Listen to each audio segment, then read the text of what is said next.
With this video, I want to begin introducing ASO. ASO stands for App Store Optimization, and that is exactly how most apps get most of their downloads. So it's extremely important. This video will be a theoretical overview, and the next videos, I'm actually going to show you how to do it hands-on, A to Z. So you will get a hands-on practical approach. But now we have to understand the theory.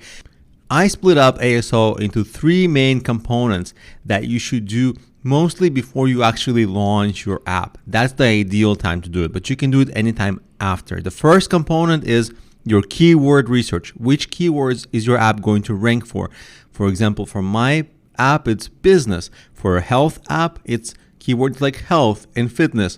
And we'll talk more about all that shortly. So that's the first part, is identifying your most important keywords. The second part is actually placing those keywords on your app listing.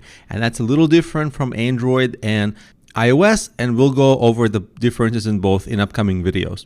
And then once you've done part one and part two, and you have your keywords and you use them on your App Store listing, the third part is the hardest part, and that's something you do during your launch or and after. And that's ranking higher and higher for your keywords until you're number one. And the reason ASO is so great is that first, the search-based traffic is the best traffic because people are already looking for what you have. You don't have to convince them of anything. And also, once you rank, you can continuously keep ranking. I mean, I've had apps that still rank well since 2012, and they just continue to bring me downloads without me doing any promotion or running ads or spending any effort or time into it. So it's really, ASO is really fantastic, and it can bring hundreds and hundreds and thousands.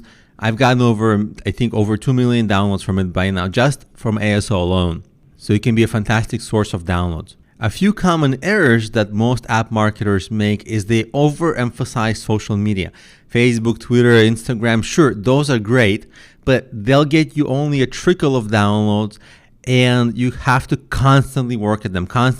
So they actually take a lot of your time and not that much reward for the amount of time you're spending. So they're great, but they're like secondary priority. ASO should be first priority.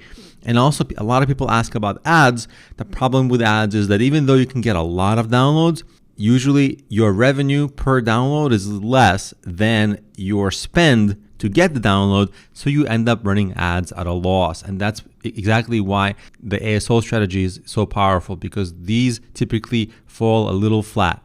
Now, I also want to explain a little bit of the difference between SEO and Google, like search engine optimization in Google versus ASO.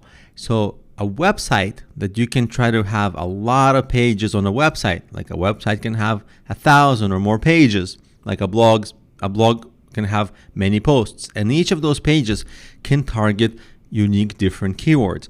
The problem is that apps only get one listing. You only get one Android listing, and you only get like one iOS listing. So you have, with that listing, a limited number of keywords you can target. So we're going to be going over how to make sure you target exactly the right ones and how to balance what's called short tail and long tail keywords. And I'm going to show you how to use different variations correctly in the coming videos. In this video, I want to give you one example to illustrate the difference between short and long tail keywords. So a short tail keyword would be essentially a short keyword that's extremely competitive. So in the business niche, that would be business. In games, that would be games. And every business app would like to rank for this keyword, so it's really hard, but at the same time, it can get you a lot of downloads. So if your app is new, you might want to look for additional keywords. So business plan, now that's a little bit of a longer keyword. It's less competitive. It's still pretty competitive, but it's less competitive. And so if your app is new and you're still having a hard time ranking for that, then you can go even more niche, like a restaurant business plan. Now that's probably not very competitive. There's probably only a handful of apps that focus on this, and you can rank relatively quickly. Now, you're not going to get many downloads, but at least you're going to be able to get some, versus you might just get lost if you immediately start ranking for words like business and business plan. And we'll be going over how to ideally mix and match all of them, long tail ones and short tail ones. I've done that successfully for my app, and I'm going to show you how to do it for your app later on in coming videos.